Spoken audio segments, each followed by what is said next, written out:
Welcome back to Look Who's Talking. And we're back. Episode 11. Happy Tuesday. It's the day after the best day in America, the college football playoff, the national championship, the CFP. For all the marbles, Zach. Feels so good. Feels so good to be at this point. It's been a long journey for us. It's been a really long journey. This is our first year of the pod. Yeah. It's the year of Look Who's Talking. Yeah. We've talked a lot of college football, and we're at the end here. We've reached the finish line. Yeah. It's happy, sad, disappointing, every emotion that you could possibly feel. In these seats right now, in ZB's living room, we're feeling them. A little weekend recap, though. Yeah. We did go on a work conference. Dallas, Texas, the Gaylord Texan, outskirts of Dallas. Billy Bob's.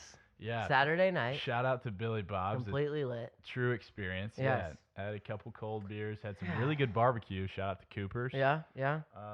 I drove my truck. Yeah.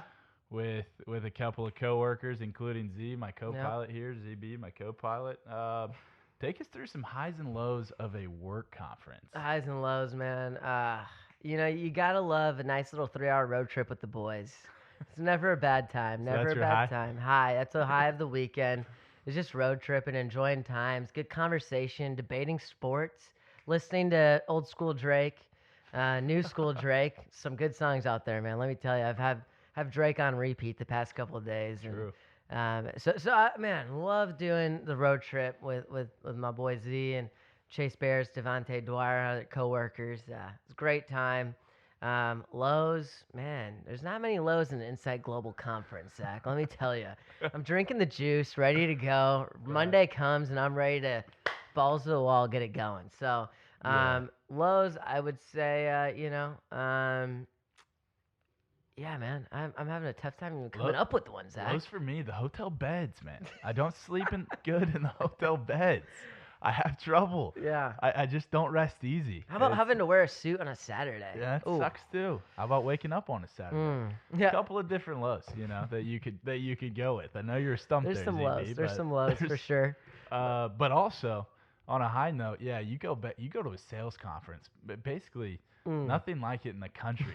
Just 3,000 Type A personalities packed into one conference room, going absolutely screaming wild for their life bread. Because I mean, it could be anyone. They go up stage, standing in applause, going crazy. You got the Minnesota office over here bringing a blow-up boat, rowing the boat, and chanting PJ Fleck. It was me and Zach. I mean, we're like, can we transfer to Minnesota? This is incredible. At one point, I was on the IG live video. I'm literally getting mowed over by the PJ Fleck boat. PJ Fleck. There was a guy dressed as PJ Fleck, and they're rowing the boat. That's a sales conference for you. Austin, we're a little lame. I won't lie. We didn't show out. We kind of wore suits and had some weird glasses that no one understood what they were for, and a bandana. Also, trying to keep Austin weird, Zach. That was the theme for us. Our fearless leader, Burt Bean. Albert Bean. This guy has literally, I've never seen someone coin a double fist pump faster than this guy. A full-blown shaking double fist pump. We'll get a visual up on the Instagram so you guys can see this guy. It's absolutely pure energy. It's absolutely incredible. Man, you see the Burt Bean double fist pump. I'd run to a wall for the guy. I mean, get me up in the national championship against that LSU offense. I'll do whatever it takes if Burt Bean's the one coaching me on the sidelines, man. Gosh, PJ Fleck, Burt Bean, Edo, put them in a room. Let's see what happens. Samo, did you know that this guy, Zach Bogosian, we're on our way back. Let's stay in the work conference. We're not going to dive into football yet. Can't. This guy didn't even know Dunkin' Donuts. Where's Dunkin' Donuts on your donut chain, on your breakfast chain? Yeah. Is it high for you? Do you even go there? When's the last time you stepped foot in one? I'm a Dunkin' Donut coffee guy. They have good coffee. There you go. When it comes to donuts, fried dough and sugar, I don't really have much. I don't have a standard that I really adhere by.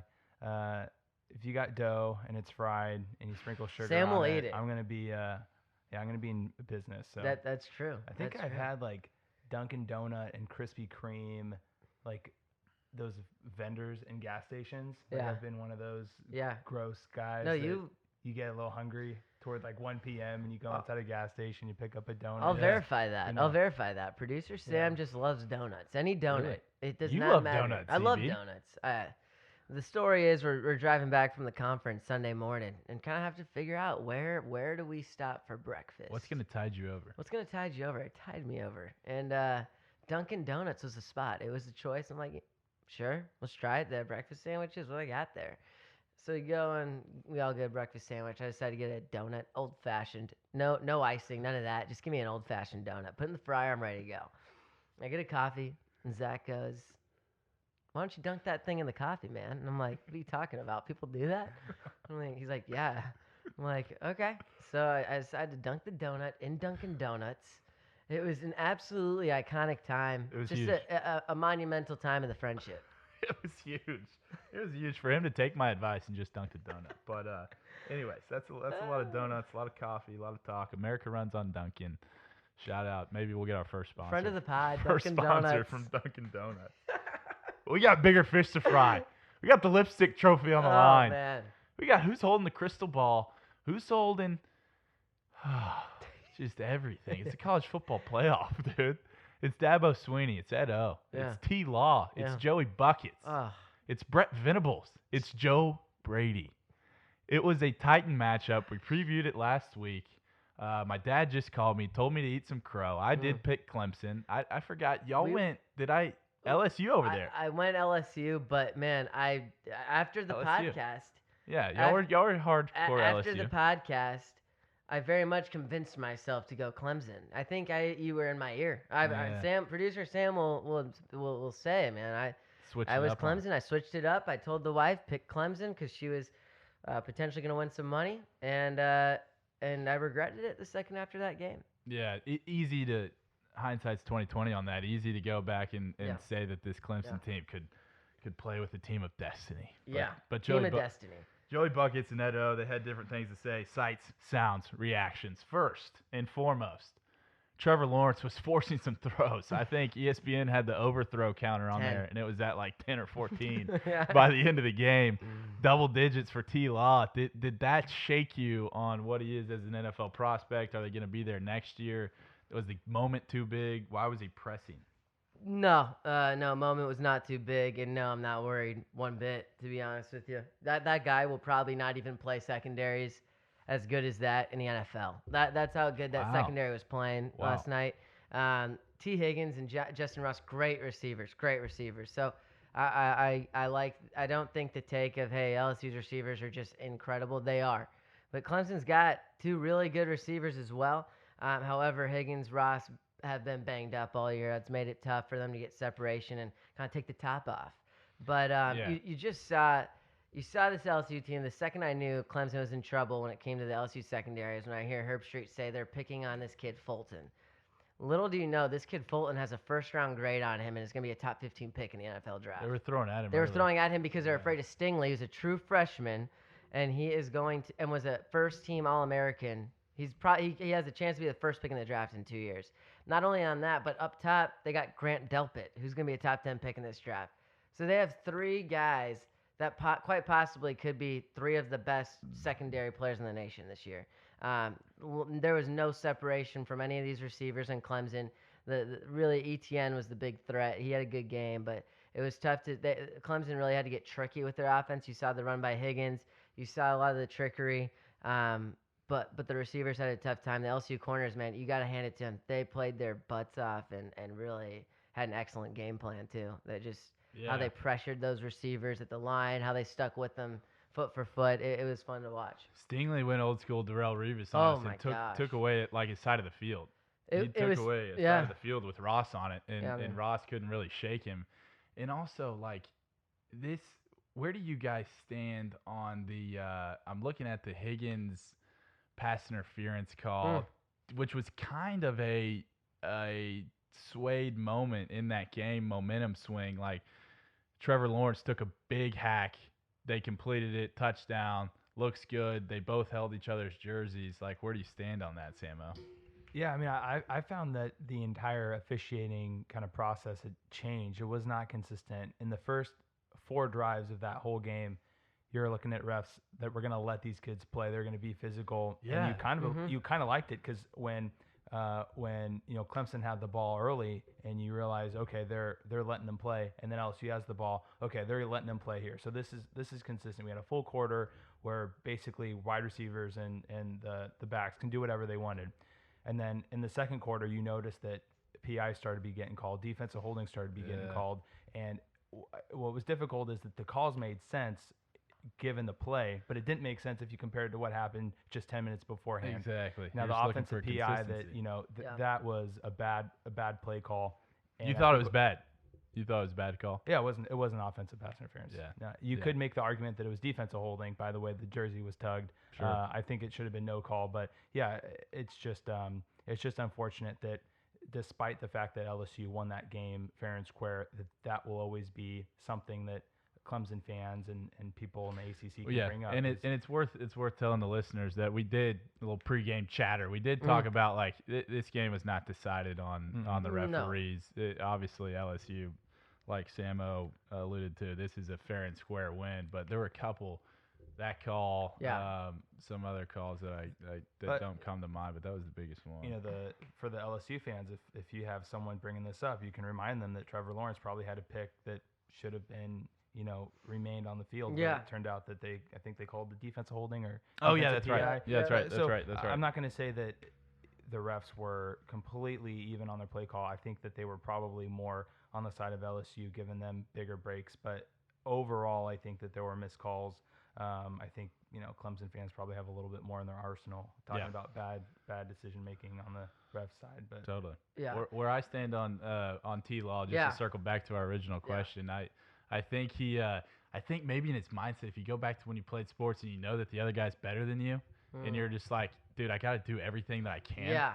And it just looked like, why else are you going to be sailing those throws or just trying so hard? And that's what it kind of looked like. It looks like he was forcing things because when Joey Buckets gets the ball, he's going to go score. And so it's like, I got one chance. I get one drive to go get 6. Yeah. Or else I'm screwed. Yeah, there's no punting in this type of game.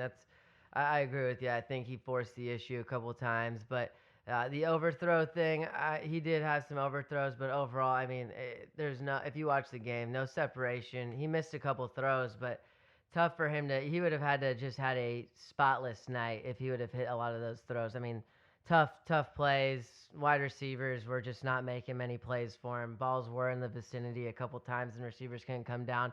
That's why I tipped the hat off to that LSU secondary with how they played. I mean, just they really shut down that offense in the second quarter and the second half, really, which was fun to see. And talk to me a little bit about the Venables play call, Zach, and the game plan for Clemson on defense, and what your thoughts are on that. Yeah, see, I didn't honestly, it's the game went so late, so I didn't see what actual gameplay adjustments they made, but you could see that LSU made real-time adjustments because even Ashley, my girlfriend who was watching, could notice like, hey, there's a momentum shift here, like, because Clemson, if you guys remember in the first quarter, oh my gosh.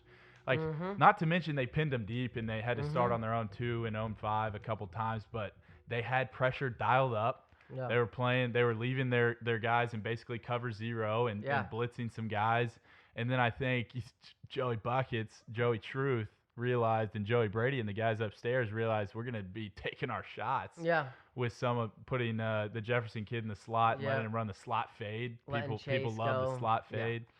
And so you could see. And that's the biggest deal. If you're at home and you're a Baylor fan or you're a Tech fan, you're thinking my team should be there, a Texas fan, the in-game coaching huge. Adjustments. Huge. Like, that's what separates some of these teams. Huge. Like, Venables, like, obviously, I don't think they had the athletes to stay with those guys. Exactly. So Venables is doing what he can do. In terms of scheming and game planning, I think it was great. I just think Joe Brady and what's the actual OC? Ensminger. Oh, yeah, Ensminger, yep. I think they adjusted and just realized, like, hey, let's get these athletes in space. I think you hit the nail on the donkey there, is that you look at Venables, that defense for Clemson. good defense, performed well all year. Not ever playing an offense to that caliber, obviously. Yeah. But if you look at that defense as a whole, there's not a ton of athletes. More of like really good like system players, guys who are strong at one thing. They're not. You got the kid Yeah. Simmons, the linebacker, Oh, plays some God. corner, plays a little safety. Like That he's guy. all over the board. That guy's a star. He's gonna be a top 10 pick in the Oh. draft. He's gonna be a beast. However, you don't really see many guys outside of that. The corners just not to the caliber needed to guard those receivers. And you look at like safety and linebacker wise, strong, not athletic enough though to keep up with like an Edwards-Helaire in the backfield or a Justin Jefferson in the slot. It was just not worth it. So what the game plan was, and Venables always loves to do, is bring pressure. And Yeah, so it's I mean, awesome. because here's the thing. You can't put them back in. You can't put them back in a No. cover 3, cover 2 because Burrow will shred you. Right. He'll have time and he'll shred you. He'll find the one-on-one matchup. If you bring the pressure, hopefully you can get to him, create some, get in his head, and hopefully eventually he can make a mistake that you can capitalize on. And Clemson had that. That Yeah. kid in the first quarter had a pick, Yeah. perfectly drawn up, and drops it. And then you overall, see the yeah. the QB draw when they drop everybody and only rush 3. Yeah, and I then it's mean, like, and then Joey just goes. It's So just really hard. The game plan, I thought, honestly, for Clemson defense was well executed. They got to Burrow 4 or 5 times. There's not much more you could do, to be quite honest. Like, Yeah. it's just not. Yeah, one thing I noticed with Clemson is they were bringing a lot of pressure, but it was consistently from the edge. And so what that means is, one, you have a blitz coming from the edge. If you pick it up, those slants are going to be open all day long. You have no one in that middle of the field. And then 2, if you don't pick up the blitz, but the inside of that offensive line is open and they're holding out that block, then that means that you have that QB draw because you don't have anyone in the middle because they're all coming normally from the edge. Right. And I was like, man, lanes open up. the blitzes are working. They're getting Joe Pressure. They're almost getting to him, but you have to change where they come from. And consistently, they'd be in nickel, and then they'd pull a corner and they'd blitz from the edge. They didn't have a lot of blitzes coming from the linebacking core, and if they showed blitz, it was almost always just a normal like kind of Tampa zone or whatever. Yeah. But yeah, I thought that was kind of a mistake. I did like, though, early on, you were talking about, they ran a lot of like cover 0 or cover 1, and their cornerbacks were just pressed up on the receivers. And what that means is that you have to give Joe time for those receivers to get space. Yeah. And because of the pressure that they brought early on, they were having crazy, to punt. dude. It looks crazy. It But looked like they were playing with their ears pinned back. Yeah, it it was did. awesome. Ultimately, what I like, though, is Joe said, okay, I have to trust my receivers. I have to wait just a little bit longer. And then finally you saw him where the receivers would break off and they would find those 15, 20, 25-yard gains. And I think ultimately that instilled confidence in Joe Burrow. And really after like the second quarter, there really wasn't any Joe looking frazzled, and he had kind of command over that offense the entire way after that. This guy Joe's pretty stone cold. He's pretty stone cold. I don't think I've ever seen him look frazzled, to be honest. No. He just looks like the Home Alone kid for 4 straight hours. like just grown up. Kevin McAllister out there, man. I love what he said in the Kev? pregame when the woman showed him a picture of himself Yeah. as a kid. Yeah. What do you tell this kid right now? He goes, looks like a national champion. Let's go. I don't. No smile on the face, just No smile. I like a love national I champ. love Joe Burrow the player. I'm not sure if I like Joe Burrow the person. I like him. If he I like wins him. championships, man, you gotta love the guy. I don't know if I'd hang out with him, but that's for another story. We can move on to we can dive into it a little bit. I guess no questions on the LSU train over here. If Joe Burrow is still your number 1 pick, No, yeah, it's pretty solidified. It's solidified, Set in stone, as one would say. Man, yeah, the Cincinnati Bengals, Zach Taylor, what's the GM's name? Mike Smith? Mike Smith. Just could not be more happy watching that game last night. You just look at Cincinnati and you look at what they need, and they need a quarterback. It's as simple as that. Andy Dalton is going to retire. He's going to be gone, and you just need a quarterback. And you could not be luckier to be in a draft where Joe Burrow is in this draft. He's available. I don't want to hear anything about trading the pick. you keep the pick and you draft Joe Burrow. If you do anything other than that, you're going to regret it because this guy is the perfect fit with what you're looking for. Zach Taylor likes to run the spread offense. Guess what? Joe Burrow fits that perfectly. Look at the weapons Cincinnati area has. They have Tyler Boyd. They have John Ross if he stays healthy. They got Joe Mixon in the backfield. If they can shore up the offensive line, maybe give him another piece or two. I mean, there's not much more you can ask for. I mean, it seems like a shoe-in fit, and I think Cincinnati's going to like to have that guy. Mike Brown is the GM, not Mike Smith. Mike Brown. There you Boom. go. Also, Boom. the man is from Ohio, so it's Facts the guy. hometown kid. You can sell it in a way. It's a homecoming for Joe Burrow. Come on now. He's going to stay a Tiger. He'll keep his Tiger outfit on the whole time. Bayou Bengal to an Ohio Bengal. Ah, come on now. If you will. Now, this is what the discussion, ZB mentioned a little road trip. We talked about the chicken or the egg. Is it Joey or Joe? Which Joe are you going to choose? The athlete Joe or the play caller Joe? So listen to this. Joey Buckets and Joey Brady. A lot of Joes, a lot of J's. But anyways, where do you stand on this guy, Joe Brady, giving the keys to New Orleans and then taking off for the NFL? Oh, my gosh.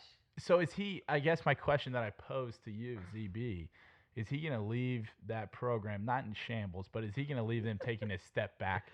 Yeah, no question. But what'll be interesting is what LSU does to bounce back. So you got Esminger already there, and he's been there. He's a good offensive coordinator. You lose Brady. You kind of hope Esminger is very much learning the Joe Brady passing offense.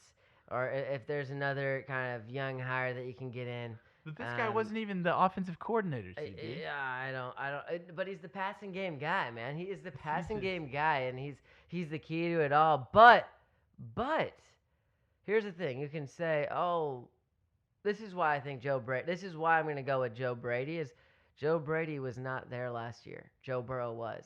Right. Joe Brady comes this year. Joe Burrow's on another level. Elevates his play. It's just simple as that, in my opinion. That's why, in my opinion, I just look at Joe Brady, the style of offense. But I also, here's the thing, Zach, big picture.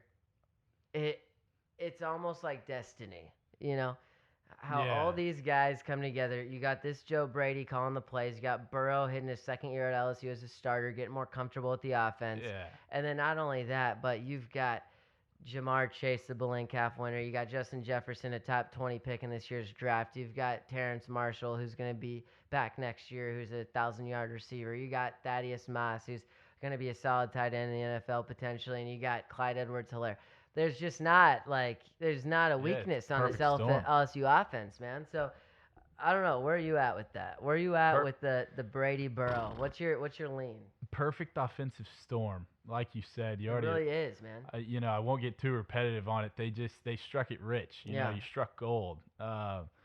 This guy Joey Buckets made the biggest stride that we've seen in a college quarterback. Who has taken a stride like that ever?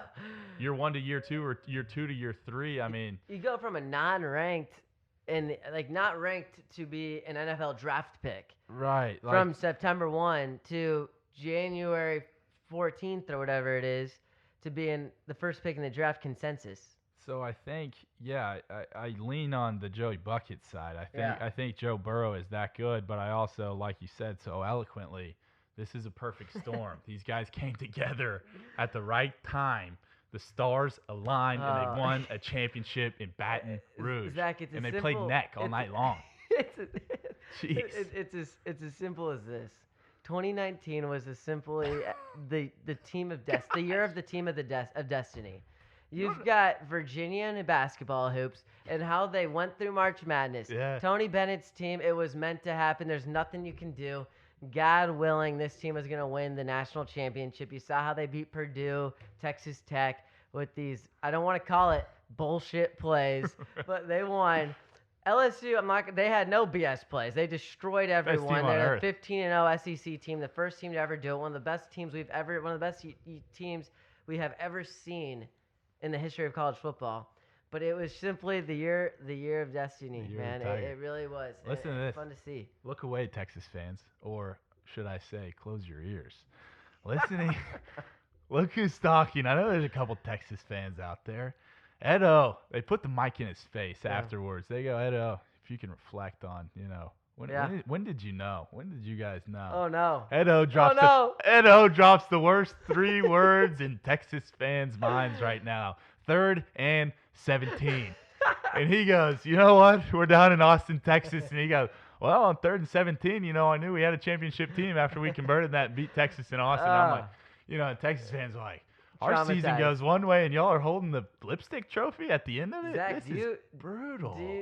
Does it go through your mind at night that if you win that game, if you win that game, are you guys in the place? Are you the team of destiny? Dude, I mean, oh my gosh, destiny is a weird thing. It is. It is a weird. Maybe we'll talk about it on a different pod, but I mean, there's forks in the road sometimes. Here's the thing: you guys get your revenge next year with the Brady and Burrow LSU Tigers team. Book it now. But no Burrow, I'll see you in Death Valley. Developing story on Look Who's Talking.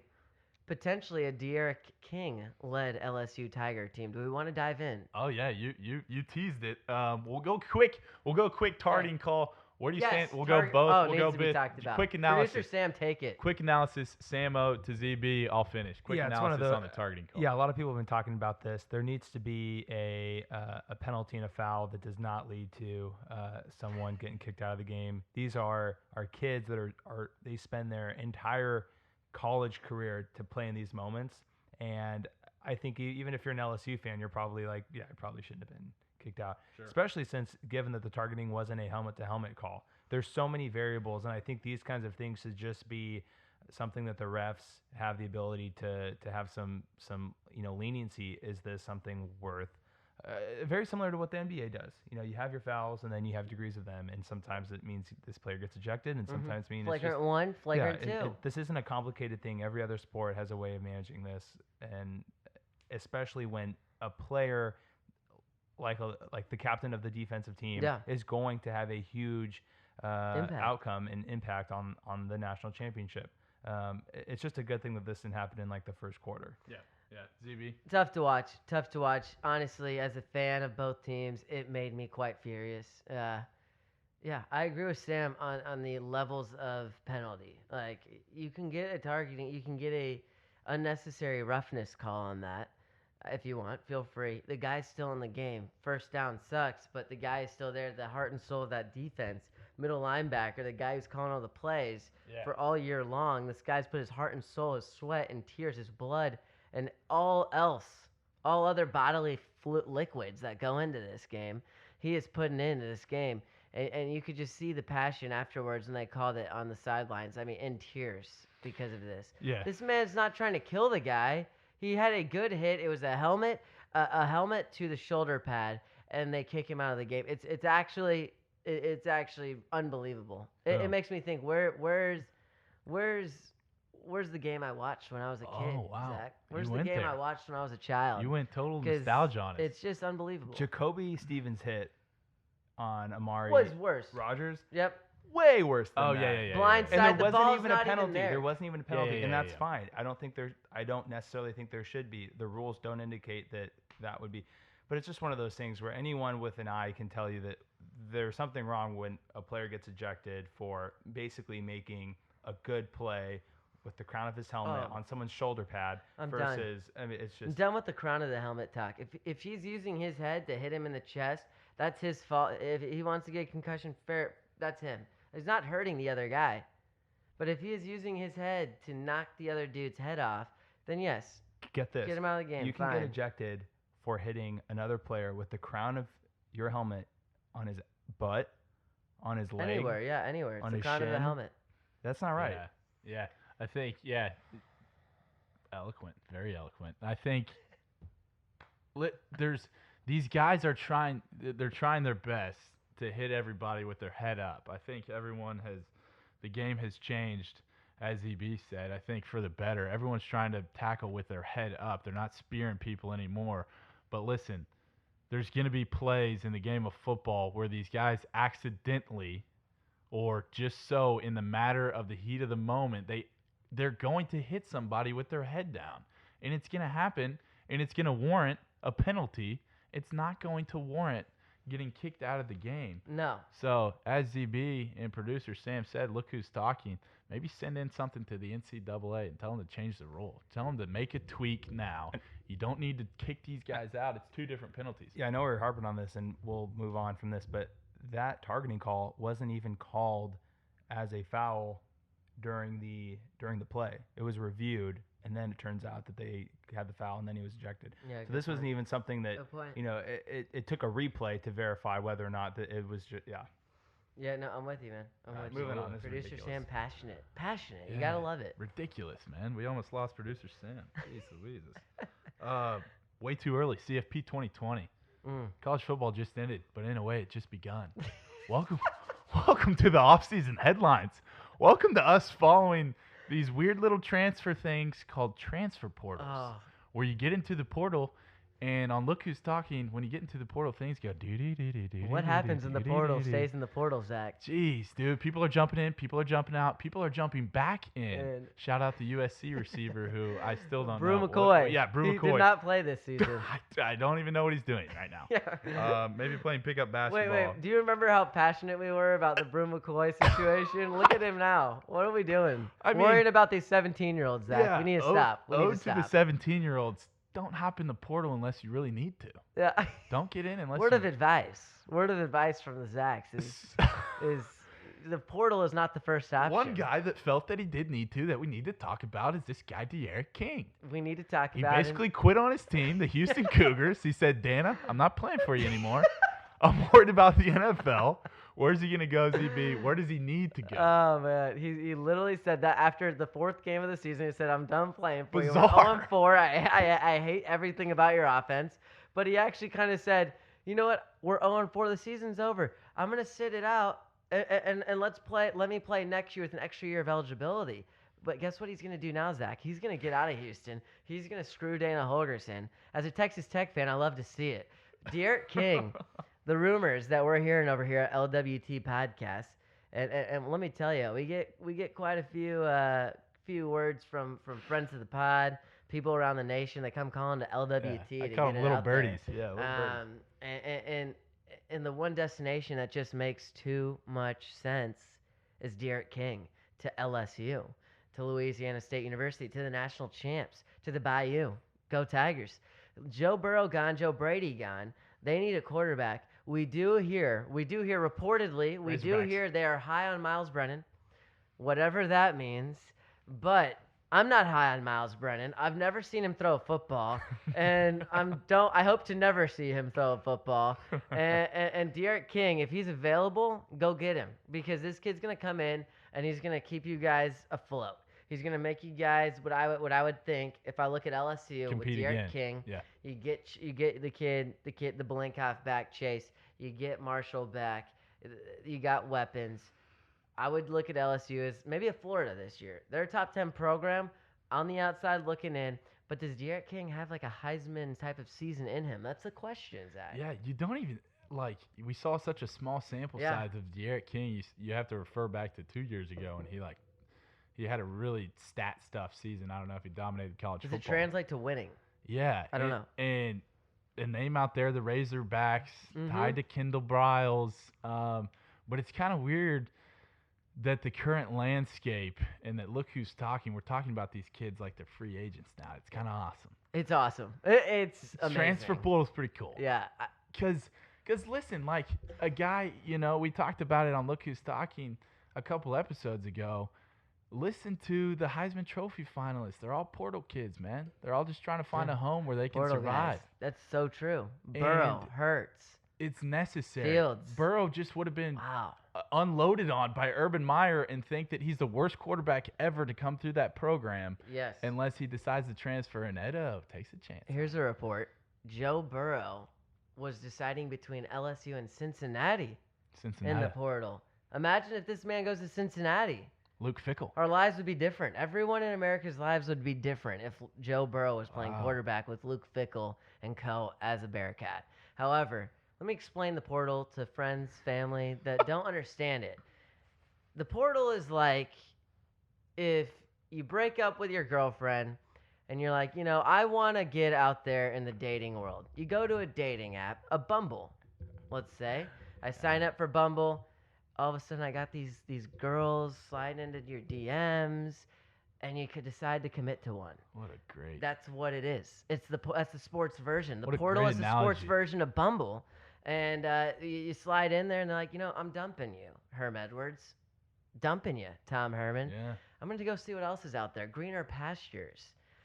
They fall in love with the girl or the program.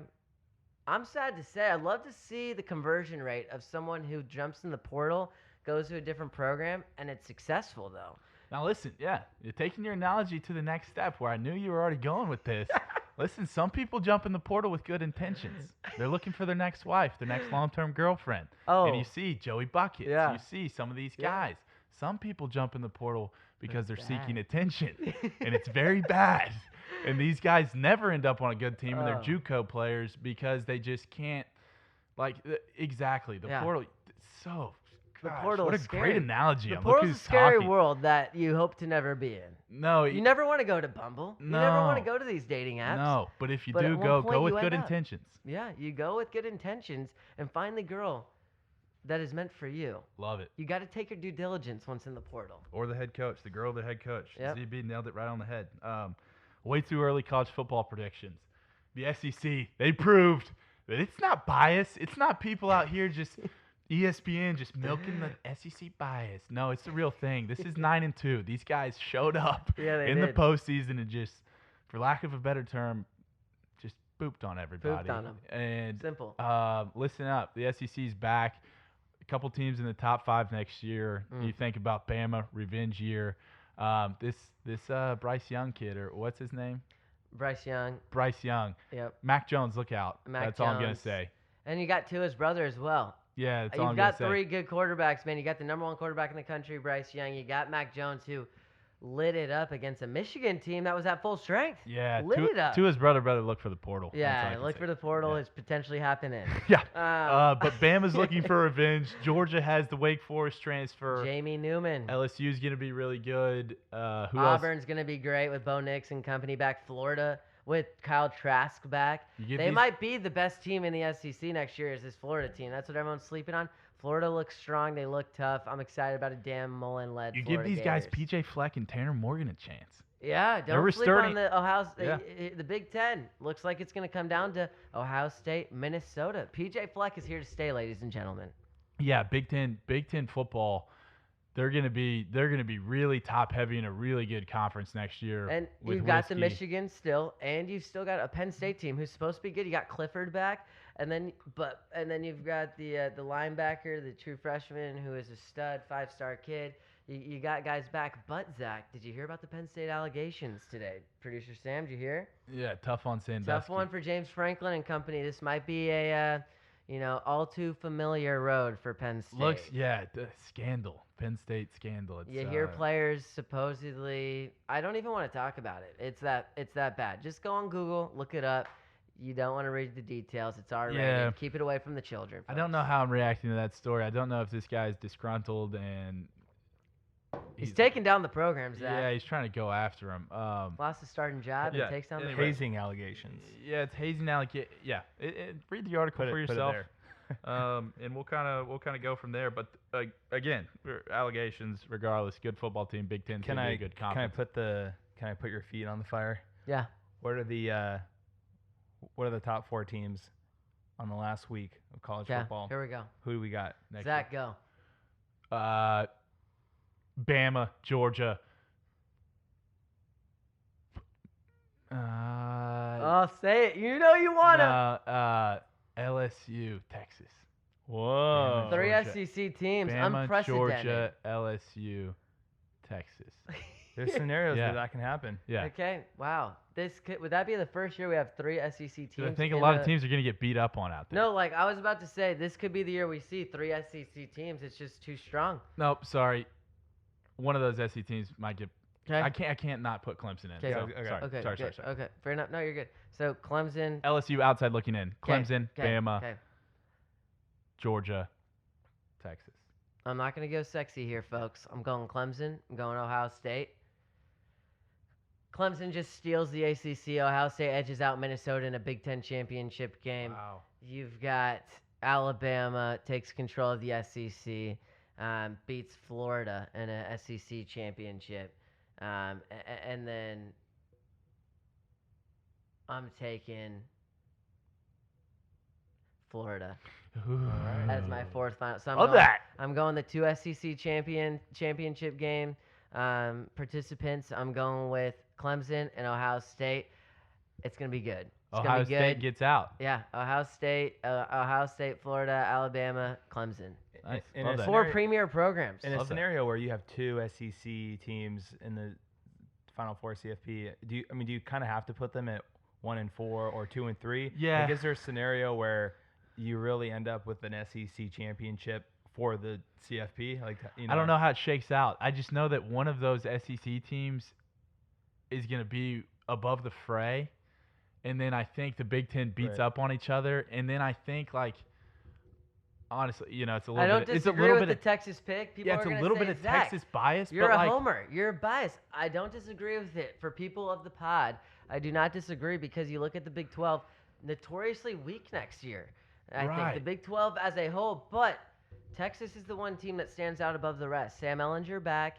You've got Keontae Ingram and Bijan Robinson, the freshman, coming in. You got some of the weapons on the outside coming back. Give us a little analysis on the Longhorns, Zach, and what the proof behind the pudding is. Well, I think I won't go too far into the Longhorns because that might, I don't know. But I do think there's enough teams in the Big 12 to where they're going to be respected wins. Now, listen to this. Oklahoma State, Chubba Hubbard coming back. Oh, huge. Tyan Wallace coming back. Huge. Spencer Saunders getting healthy. So this team, they talked, and all these guys returned because they know that they're trying to accomplish something. Yeah.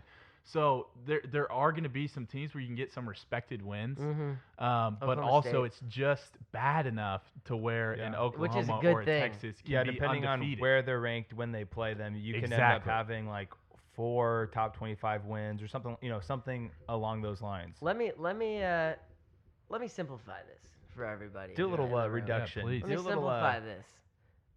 I've told my brother this my whole life as Arizona State fans. It's always unrealistic, but I've always told him this. A little brotherly advice over here from Simple as this.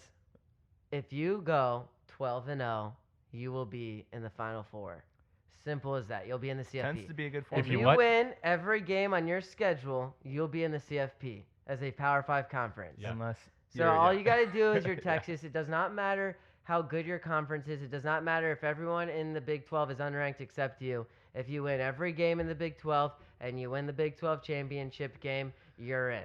Yeah, listen up. And I love it, too, because it's just a litmus test. You go to Death Valley. You've got the defending champion on the road. So are you about it or are you not? Yeah, simple as that. So you asked me to dive into this Texas team. We didn't lose anybody. Yeah. We didn't lose anybody worth crying Jake about. Smith slides into Duvernay's spot.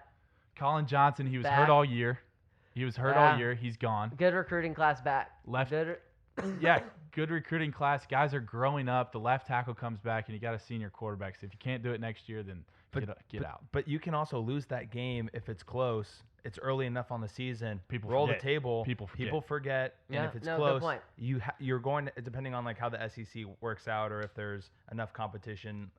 You could have a scenario where you lose maybe 2 and you make it to that 4th spot. Who knows? You can have a dud. You can have a dud. You got to win the Big 12 though. You can have one dud. Just for our confidence, I hope we don't. I hope we don't have a dud. You can always have a dud, my friend. Think about the Oklahoma Sooners dropping a dud at Kansas State. Well, and here's why. LSU can't really lose to Texas and still be just because of the way that they're going to be playing. So if you have LSU and Texas in there, it's like either it almost seems easier for Texas to make it in after a loss. LSU outside looking in. Yeah, LSU outside looking in.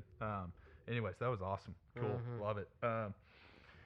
CFP, we'll see you next year. Me and ZB, we're gonna be on Rivals. We're gonna be on Burn Orange Nation. We're gonna be everywhere on the Devil's Huddle. The Twitter's verse is going to be our eyes are going to be there, our ears are going to be there. We'll give you little nuggets along the way. Look Who's Talking isn't going anywhere. No. College football playoff is. It's gone till the next year, but here we are. We're Super Bowling. It's the National Football League. It's the best looking man in football, Jimmy Garoppolo. Oh, man. The Niners are going to win the championship. And it's simple. Really? It's simple as that. Write it down. The 49ers and Jimmy Garoppolo are going to be holding the Lombardi Trophy Wow. at the end of this. They're too complete. They're really just too complete. I'm getting a lot of woes out there. At But first I was thinking he was talking about the NFC Championship. I'm like, okay, Super Bowl. I He may not said got it. it, but he said They Lombardi. went out. Super Bowl pick. You Just putting down do it money on now. that one, buddy? There's the Kansas City Chiefs out there with a guy named Patrick Mahomes that are pretty good. Man, and producer Sam repping the Mahomes Kansas City jersey. It's a great. beautiful one. Yeah, I got that 15 on. Yeah, man, I don't think the Niners pick is wrong. I think that's actually, I think they beat the Packers at home. Garoppolo does enough, and that defense is too strong. But, man, what's going to be a really good matchup would be a Niners-Chiefs matchup. Mahomes versus that Niners defense. Seeing Garoppolo in his first Super Bowl. God, it'd be great. Fun matchup. Mahomes and Garoppolo? And what I would love to see is Mahomes take one, man. I'd love to see him take the Super Bowl. The year that Lamar Jackson, everyone stops talking about Patrick Mahomes, but Patrick Mahomes wins the Super Bowl. Guy he gets says, injured. I'm still here. What are we talking about? Guy gets injured. I'm the best quarterback on the planet. Simple as that. And we saw that against Houston. I watched that whole game. This guy is a leader of men. He is a leader of men. 24-0. You see him on the sidelines. He goes, we're down 24-0. Let's make something special. Let's get it going. We just got to be ourselves, and we'll win this game. And guess what they did? They'd go 48-7 to end the game, and absolutely just clicking on all ends on offense. Defense looks stout. I'm impressed by that Chiefs team, but you can't sleep on the Titans, Zach. You can't sleep on the Titans, Sam. Well, honestly, the Titans are the hottest team in football, producer Sam. Yeah, the luxury that the Chiefs will have is I expect them to get up early, and whenever that happens, you don't have the luxury of taking a lot of time off the clock. There's going to be scenarios where you got to rely on Tannehill, maybe on a 3rd and long or something like that. And I think that's how the Chiefs kind of win this, is because they're forcing the ball out of Derrick Henry's hands. Yeah. But I will say that if they find themselves in a situation like they're down 24-0 at the freaking half, jeez, then the Titans are the best at getting the clock going and making sure that Patrick Mahomes doesn't have the ball in his hands, because he can be dangerous. But I think with the right defensive scheme, you may have to run maybe like a 4-6 or just have a ton of people in the box. Make Tannehill have to throw it over your head. Hopefully, he makes some mistakes. Yeah. I think that's kind of the game plan. I didn't do my research on the Titans Chiefs. I know the Titans won it in the regular season, so I know that didn't prove to be much because the Texans won the regular season, and I think it's nice to know in the back of your head that you can beat those guys. Yeah. I can't remember the game off the top of my head, but yeah, producer Sam broke it down for us. These games also often come down to just coaching, and I think that Bill O'Brien's a terrible coach. I think Shanahan, doesn't have the experience that Andy Reid does, and I think that ultimately you'll have. I think that's a nudge I give in what is it, Shane Day, the quarterback coach for the Niners. I think that Andy Reid will probably have a better formula than those two. But I can't disagree with you there. However, we've seen Andy Reid choke on the big stage. Yeah, dude. We have seen it, and that's what scares me. But you also love I think Andy Reid's one of the brightest offensive minds we've seen in my lifetime. But it's all loosey-goosey until it matters. It's all loosey-goosey. Can he really come through in the clutch? Right. And we'll see. So what scares me is that. But what's interesting is you look at all these young coaches we've got, gentlemen. You've got Mike Vrabel, 2nd year as the Titans coach. You've got Matt LaFleur, 1st year as the Packers coach. Yeah. Done an incredible job with the team, especially having Aaron Rodgers as your quarterback. It's never an easy situation. And look at Kyle Shanahan, 2nd or 3rd year as the coach of the Niners. Interesting to see. Reid, been there from Kansas City for a while. Let's see who steps up. Let's see who really comes through, wins a chip. This is going to be fun. You're not going to see any big-time coaches this year. You're not going to see the Belichicks. No. You're not going to see the Harbaughs. You're not going to see, name them. You're not going to see those guys. You're going to see a bunch of young coaches come through. Listen up, man. Next week, tune in. It's Look Who's Talking, because college football is behind us. As sad as it is, it's behind us, and we're diving in. Full-blown analytics episode. Maybe as ZB would call it, Nerd Corner. Nerd Corner. I like that name. Nerd Corner. Yeah. We'll go full-blown analytics because that's all we can talk about, and it's the biggest, it's on the biggest stage. Yes. is the NFL playoffs. Yeah. We've been Dunkin' Donuts. We've been talking about Joey Buckets. We've been talking about Transfer Joey portal. Brady. Shout out to the Look Who's Talking T-shirts. They're out there. Colton Yes. Tucker just put it in order. We love you. Love you. We love if you buy one from us. Please. Again, Please. we'll buy you a cup of Joe. LWTpod.com. Let's go dunk donuts together. Let's go do it. dunk donuts while I drop off a shirt to you. Hand delivered, ladies and gentlemen. Go buy one. It's on the pod, like on the website, like Sam just announced. Yeah, we've got some fun things coming in stores for 2020, Zach. We've got some fun little pod ideas, and we won't announce anything yet. But look out in the near future, next couple of weeks. We've got some more content coming to you guys. So get prepared. We're gonna get the fans involved. We're gonna get the friends involved, and most importantly, the fam involved. Let's go! Hoo, hoo, hoo. Fight. Listen in on Wednesday mornings. Follow us on Instagram. Look Who's Talking.